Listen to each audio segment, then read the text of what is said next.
காய்கறி வெங்காயம் போட்டு 2 ஒன்றா போட்டு பேப்பரை வந்து மேலே பேப்பரு பிஸ்கட் பேப்பரு மிளகாத்தூள் கவர் பேப்பரு இதெல்லாம் இருந்துச்சுன்னா மேலே வைங்க எடுத்துக்கிறேன்.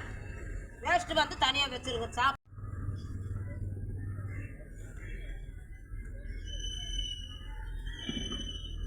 பாலாஜி நேரத்தில் வண்டி நிறுத்தி இருக்கிறக்கா அந்த அக்கா எடுத்துட்டு வந்துருச்சா இல்லையா?